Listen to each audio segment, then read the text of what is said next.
Nabi ya. Kelebihannya kitab ini adalah misalnya satu cerita yang linear tapi nanti menjadi kesimpulan hukum.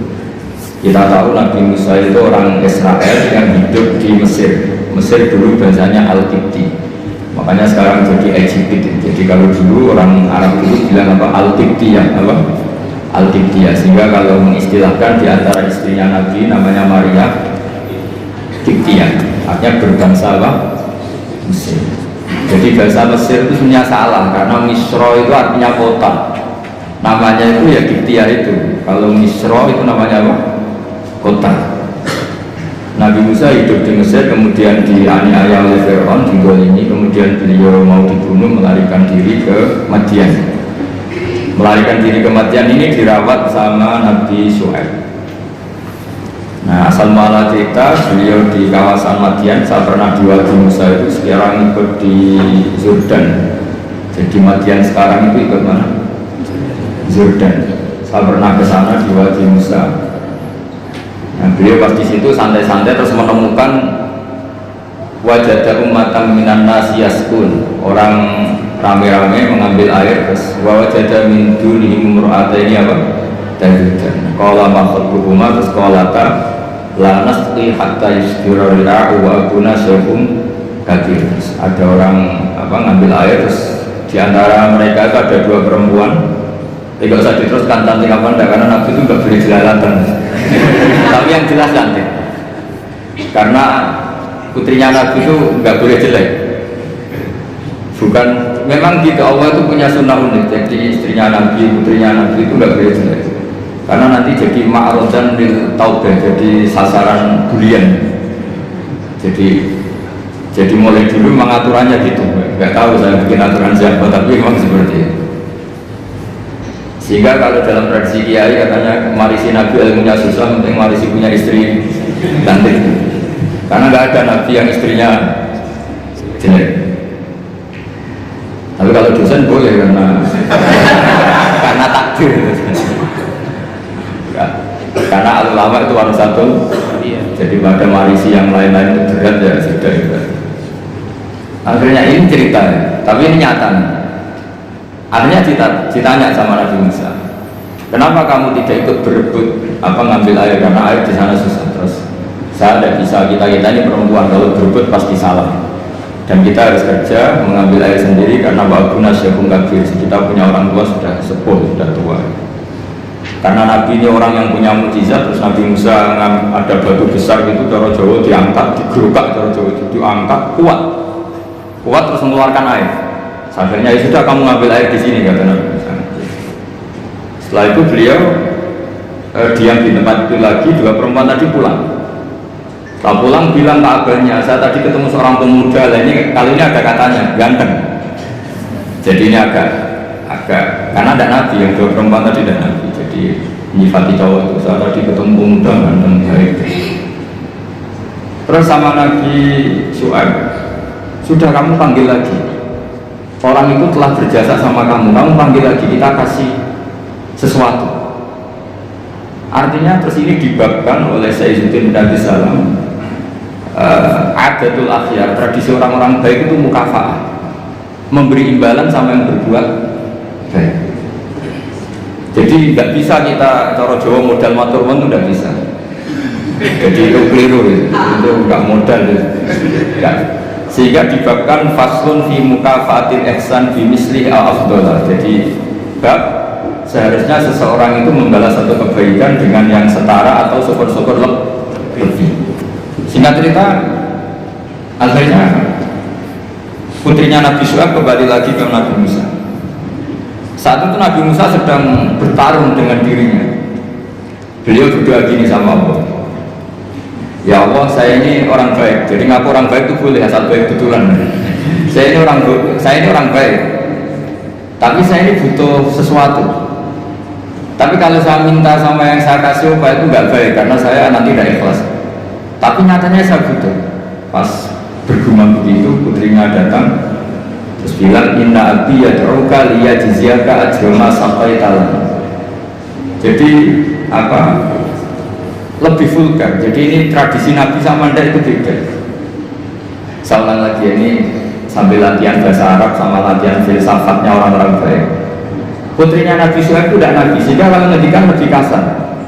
Bapak saya mengundang kamu supaya memberi upah atas apa yang pernah kamu lakukan. Jadi ada kalimat ajroma sakoitalan, pakai kata ajrum, ujur, upah.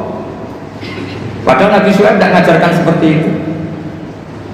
Setelah diceritain putrinya, tolong orang itu panggil, saya ingin mukafa'ah, saya ingin membalas jasa. Tapi oleh putrinya itu dibahasakan apa? Upah, jadi lebih kasar gitu kan.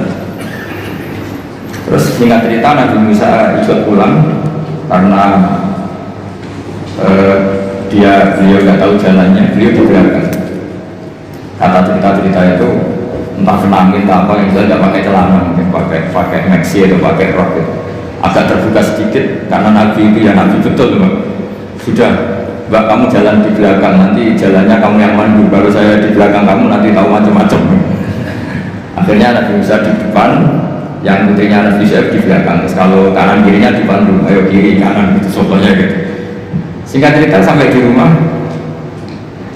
sudah dihidangkan makanan yang lezat, yang mewah. Terus kata Nabi Musa, kita ini inna ahla baitin, kita ini dari keluarga terhormat yang nggak terlintas dapat balasan atas semua kebaikan yang kita lakukan. Jadi mukadimahnya sudah keren. Kita ini satu keluarga punya tradisi kalau melakukan kebaikan itu ingin dapat apa? Balasan. Kata Nabi Syuaib, kita dari satu keluarga yang kalau ada orang berbuat baik itu ramatur nuwun tapi menjamin. Pokoknya adu tradisi besar yang luhur tentu. Terus Nabi Musa dipaksa harus mau ikut apa? Makan jamuan. Yang mulai usia putrinya Nabi Syuaib tadi. Kata Nabi putrinya Nabi Syuaib muji-muji bahwa pemuda ini kawiyan amin, orang yang kuat karena bisa ngangkat batu besar, aminun terpercaya karena harusnya bisa melihat entah apa, entah tumit, entah apa. Itu sudah satu kemewahan. Kalau di Arab lihat itu tuh kemewahan. Kalau di Indonesia kan enggak, karena banyak pakai celana pendek. Jadi itu kalau di Arab. Sampai orang Arab itu kalau melihat resepsi itu senang. Padahal orangnya cadaran itu kadang hanya melihat tumit itu sudah mewahnya, bukan main. Di sini alhamdulillah tidak mewah. Karena yang lebih ekstrim banyak. Akhirnya disifati amin. Terus ditanya sama bapaknya, kenapa kamu mensifati Musa itu qawi karena bisa ngangkat batu? Kenapa kamu sifati amin? Tadi dia di belakang kita karena melihat sesuatu. Tadi tumit tadi hanya tumit. Terus minta kita di belakang. Karena Nabi Syuaib tahu arahnya putrinya itu senang, terus masyhur itu. Terus Nabi Syuaib mendikan ini uridu an unkihaka ihtabnatayya hadaini ala anta jiwani sama yang hijab. Saya ingin menikahkan kamu dengan salah satu putri saya, tapi syaratnya kamu harus mengkhidmati saya bekerja di sini minimal 8 tahun. Karena Nabi Syuaib itu pedagang, jadi kalau gratisan nggak mau. Jadi Nabi Syuaib itu ya unik. Beliau Nabi yang besar karena dagang. Makanya masyhur setiap Nabi Syuaib yang diperingatkan ke kaumnya apa? Auful mikyala wal mizana wala tabkhasun nasa asyam. Jadi ini bagian dari ulumul Quran. Jadi Nabi itu kelihatan polanya. Kalau beliau menghentikan perdagangan berarti beliau ditakdir profesinya itu dagang. Sehingga Nabi Syuaib itu setiap diceritakan Quran pasti yang diceritakan itu menghentikan beliau auful mikyala wal mizana wala tabkhasun nasa asyam. Akhirnya terus di situ jadi ketentuan fikih bahwa maharnya perempuan itu tidak harus berupa materi tapi boleh profesi. Jadi Nabi Musa itu tidak punya uang karena dia posisi orang pelarian ya, dari Fir'aun. Tapi beliau sanggup jadi karyawannya Nabi Syuaib berapa? 8 tahun. Imbalan dapat putrinya. Terus kata Nabi Syuaib, fa'in asmamta asron famin indik. Tapi kalau kamu menjadikan itu 10 tahun maka ya nggak apa-apa. Ada kalimat lain, wa ma uridu an asyqa alaik. Tapi saya tidak ingin memperberat kamu. Singkat cerita Nabi Musa akhirnya mau. Terus kemudian beliau menyempurnakan sampai 10 tahun. Terus oleh Nabi Syuaib itu dikasih tongkat. Jadi tongkatnya Nabi Musa yang sakti itu tidak dari bapaknya tapi dari mertua. Makanya terus sekarang banyak mantu yang incer warisan mertua itu. Itu ya agak ada sejarahnya. Jadi kadang-kadang mantu itu sopan itu harus dicurigai. Kan biasanya orang-orang sukses itu anaknya di Jakarta di mana-mana, ada satu mantu di rumah. Itu kadang model balsem dapat warisan. Jadi kalau mertuanya sakit itu dikasih balsem salon pas, kelihatan peduli sudah, akhirnya dapat warisan sama hidup. Itu tidak tahu itu haram apa enggak, kayaknya haram karena trik itu kategorinya. Karena dalam faraid itu mantu enggak termasuk ahli waris. Ngomong enggak kanggu, kalau dalam faraid mantu itu orang enggak kanggu. Tapi ada sejarahnya, mantu dapat apa? Tongkat sakti. Tapi intinya yang jasa besar Sayyidina bin Abi Salam adalah satu tarikh, satu manakib itu menjadi hukum fikih. Itu kelebihan Sayyidina bin Abi Salam. Sehingga beliau itu semua cerita yang kelihatannya biasa saja, beliau tahu kalau itu menjadi ahkam fikih. Dan di sini betul yang dikatakan ulama di Quran ada 1000 hukum, 1000 cerita, 1000 pelajaran, 1000 itu sebagian besar itu bukan langsung bahasa hukum kayak di kanun-kanun ilmiah itu enggak, ya memang bahasanya cerita biasa. Tapi di situ akan menjadi satu pelajaran betapa pentingnya seseorang peduli sama perempuan. Buktinya Nabi Musa tadi langsung peduli sama perempuan.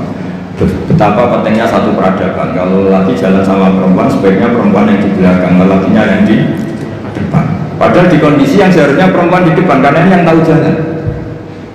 Terus betapa pentingnya mukafa'ah, kalau ada kebaikan harus dibalas dengan kebaikan, tidak gratisan. Terus betapa pentingnya tradisi besar. Kata Nabi Musa, kita ini dari keluarga yang punya tradisi. Kalau berbuat baik itu tidak minta imbalan, juga ini dapat imbalan. Nabi Soeib membalas kita juga dari keluarga besar yang tidak ingin ada orang berbuat baik kemudian tidak dibalas. Itu kan luar biasa. Itu kalau di tradisi saya, keluarga kiai itu memang harus seperti itu. Kalau ngajar ya ngajar. Saya itu tidak pernah kepikiran di UI, di Wongke atau di masyarakat. Ya kalau ngajar ya ngajar saja. Jika dalam tradisi ilmu tasawuf itu kalau sholat ya sholat saja. Kriminal besar kalau dalam ilmu tasawuf orang sholat ingin masuk surga itu kriminal besar itu kalau dalam ilmu tasawuf.